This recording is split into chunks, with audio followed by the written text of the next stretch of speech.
rawatina borom boutique tukuleur yi ñu ngi leen di ziar bu baax. kon ñu daal di jublu ci poñ bi nga xam ne moom la ñu fas yéene njëkk a waxtaanee Babacar mu ñeel li nga xam ne rek moom moo di proposition de loi bi daal di dugg ki nga xam ne rek moom moo di premier ministre Al Aminou Lo daal di saisir li nga xam ne rek moom moo di conseil constitutionnel ngir rek ñu daal di bloquer boobu les lois ndax dañoo jàpp ni initiative bi warul jóge foofu waaye li nga xam ne rek moom moo di session bi waroon a am ni ki tey itam ñu daal di koy suspendre Babacar. tigi ni nga ko waxee démb ca bataaxal bi nga xam ne primature moom la bàyyeekoo. ñu mën caa jàng ne ñoom lañ ci dugal ne assemblée nationale dafa inscrit ci ordre du jour mu di première session extraordinaire bi nga xam ne année 2026 bi lañ ko ibbi procédure d'urgence boo xam ne ni lañ cey jëkkati jot na caa bokkee ab proposition de loi boo xam ne la ko tax a jóg mooy dal la ñuy def ba ëmb wala sax nag di saytu lu jëm ci wàllum crédit spéciaux yi nga xam ne moom la ñuy natal ci genn wet le président de la république ñu jàpp ne proposition de loi boobee nga xamante ni moom la ñu adopté en commission programmée pour amal plénière bi tey jëlee ci àllarba ji dafa nekk loo xamante ni daanaka lees war a mën a xoolaal lu ndax gouvernement nga moom la ñu jàpp mooy que ne proposition de loi boobu dafa comporter ay dispositions yoo xamante ni domaine la bu ñu réserver pouvoir réglementaire bu jëm ci wàllum constitution bi ci article 67 ak article 76 bi nga xam ne dafa opposé irrecevabilité bi ndax jàpp na ne du ñoom seen ci bopp daal ñoo war a mën a amal ab càmbar daal di ko jëmale ci wàllum proposition de loi gi ni mel beneen bi ci tegu ne nañ désaccord boobu nag moom moo waral ñoom tamit ci gouvernement bi mu jël nga xamante ni mooy doon ndogal saisir conseil constitutionnel ngir mu amal ab atte diggante ñoom ak ñi nga xam ne ñoo di waa assemblée nationale ci par rapport irrecevabilité jëm ci wàllum proposition de loi bi te mu ñëwal crédits spéciaux yi ndax jàpp nañ ne daal conformément aux dispositions bi nga xam moo di article 83 alinéa 2 de la Constitution reprise par l'article 69 alinéa 8 de la loi organique numéro 2025-11 du 18 août 2025 portant règlement intérieur Assemblée nationale ci jëmbawam jàpp na ne lu fekkente ni daal lii la moom moo tax ñoom seen i bopp ñu gëm ne Assemblée nationale ci jëmbawam la muy dox daal da wute na ak li nga xamante ni noonu la constitution bi tëggee lu jëm ci yooyu di loi ba tax na daal jàpp na ne faaw conseil constitutionnel addu ci ba noppi léegi nag lii bu fekkente ni amal nañ ko dafay indi ab jafe-jafe ci procédure bi nga xam ne moom la Pastef groupe parlementaire bi abboon wala liggéey assemblée nationale ndax ginnaaw bi ñu ko adopté en commission ba noppi waroon a am lu jëm ci wàllum plénière recours bii ni Al Aminou Lo jot a déposé dafay gàntal liggéey gi ni mel moom moo yóbbee assemblée nationale ci jëmboom annoncé carrément ne dafay surseoir lu jëm ci wàllum procédure gi mu doon abbo te mu bokkee ci wàllum plénière bi fii ak juróom-ñetti fan ñoom am nañ ko conseil constitutionnel pour mën a addu ci càkkuteef bi nga xam ne moom la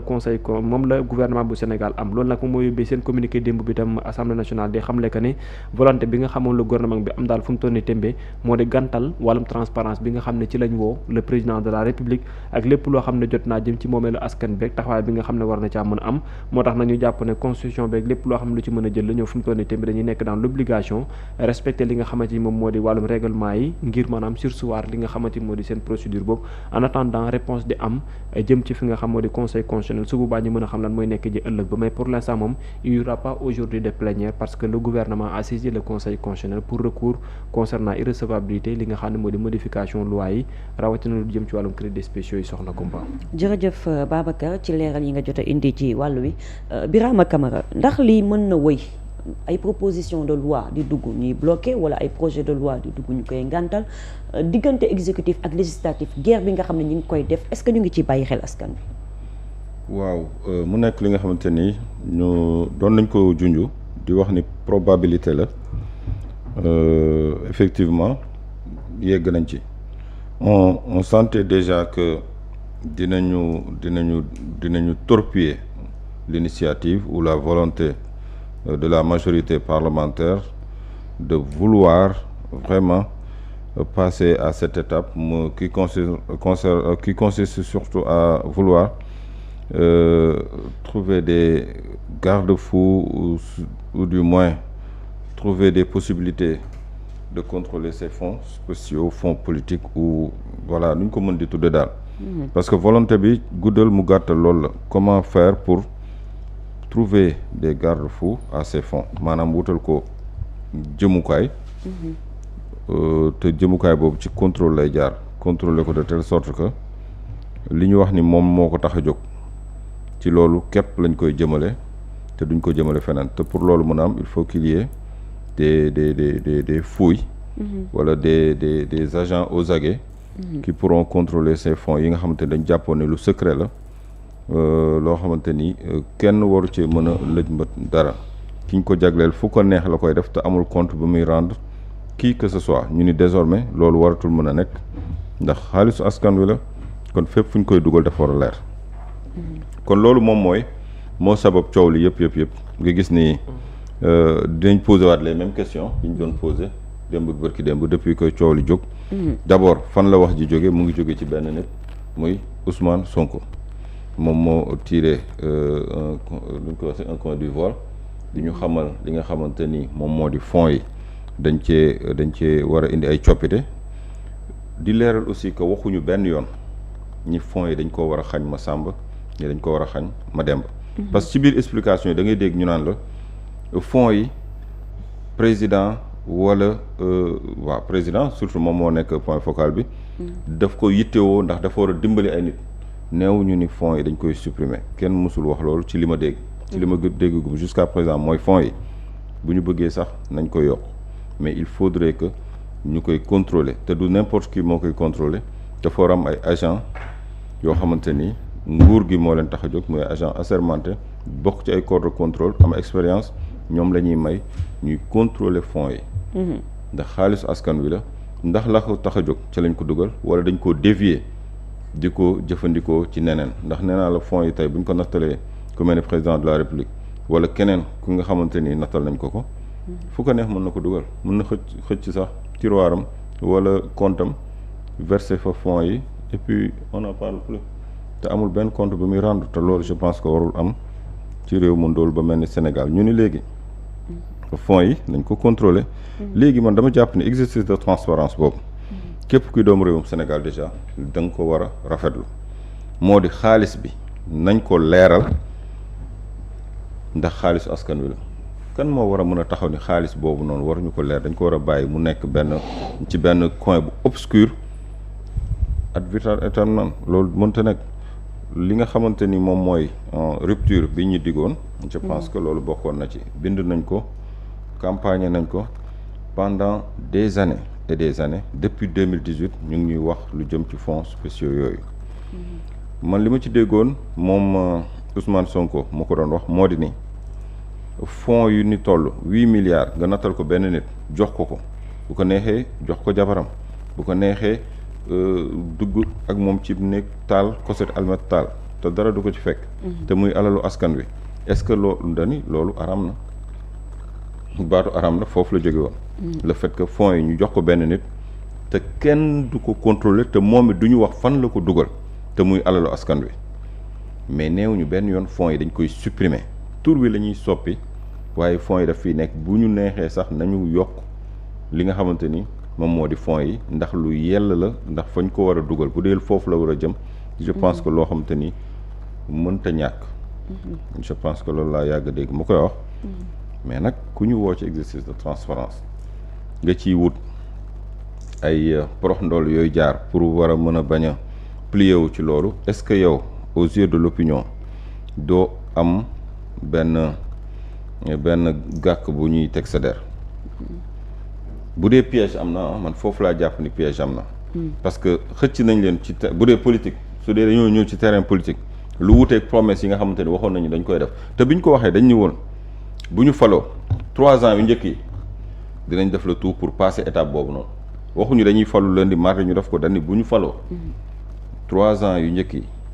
dinañ fexe ba soppi lu ni mel maanaam jaar ci yoon te jaar ci yoon mooy voter loi xam nga mbir mi boo nee dama am volonté def mbir mi su ma yegsee au pouvoir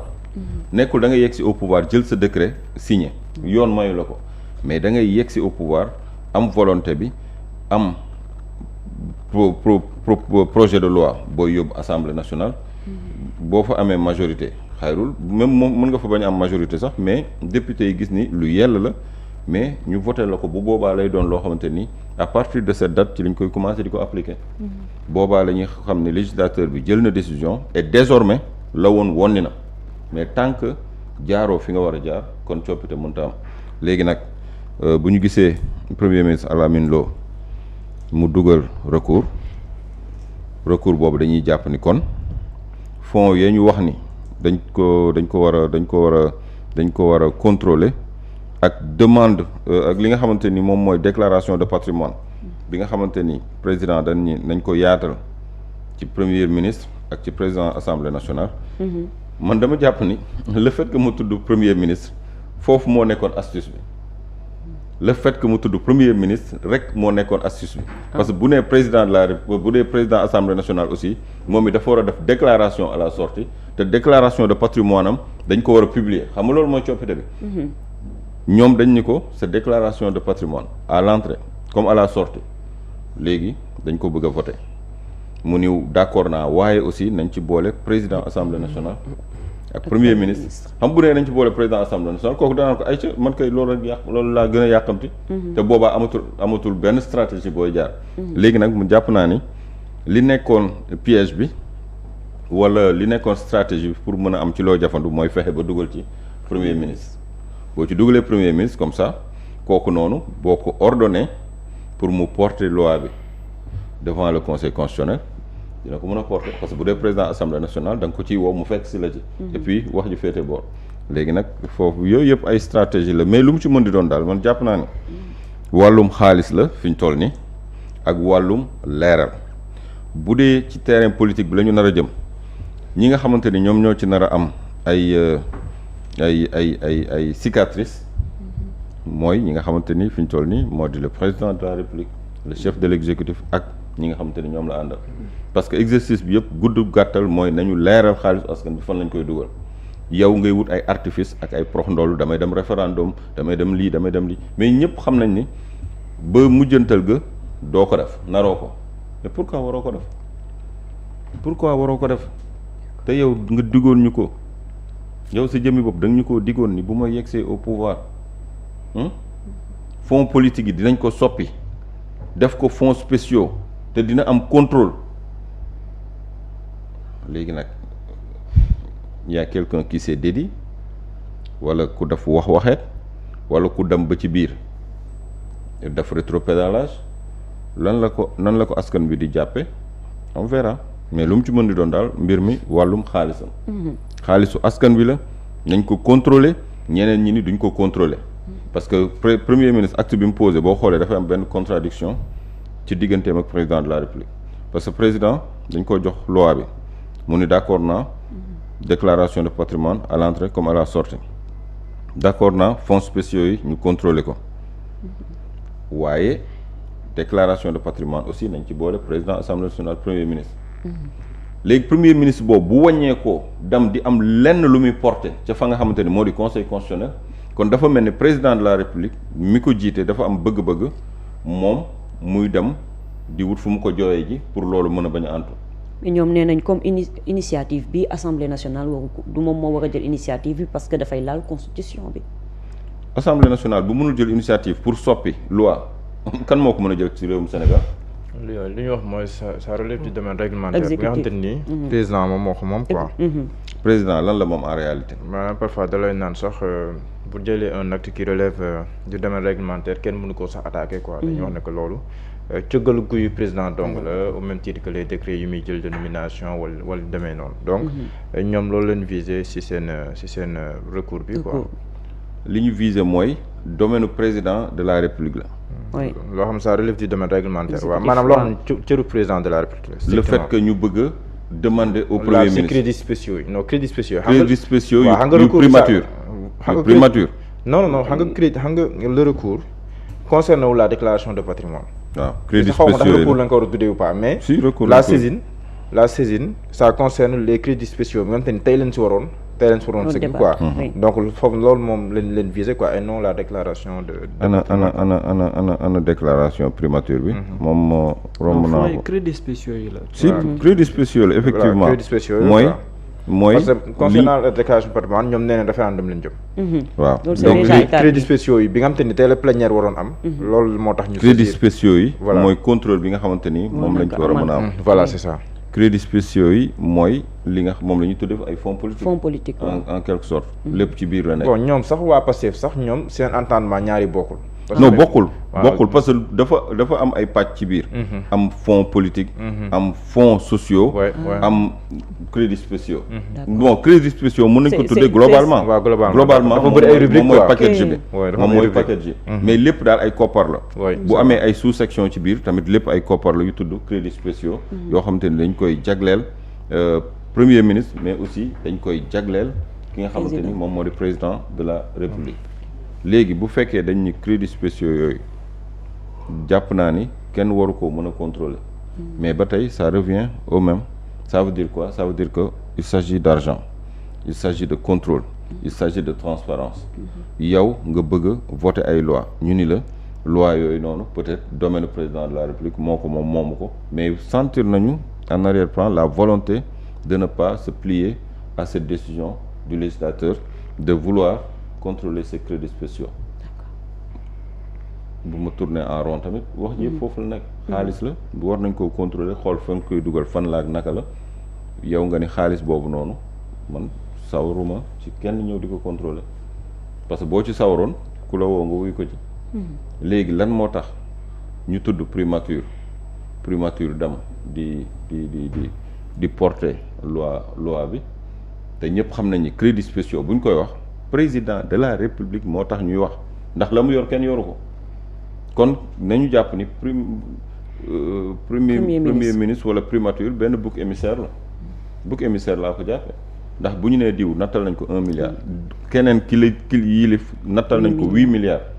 bala ñoo contrôler 1 milliard dinañ contrôler 8 milliards wala bu ñu jógee ci 1 milliard ci 8 milliards yi direct lañ jëm léegi ki ñuy wax ni nattal nañ ko 8 milliards moom mënu ci def benn acte boo xamante ni day flagrant léegi yow la ñuy yónni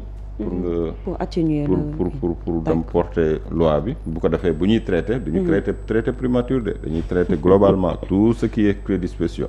parce que Assemblée nationale bu ñu koy traiter dañuy traiter tout ce qui est crédits spéciaux ku ci mën di am crédits spéciaux la tudd dañ koy traiter. D'accord jërëjëf Birama Camara Mouhamadou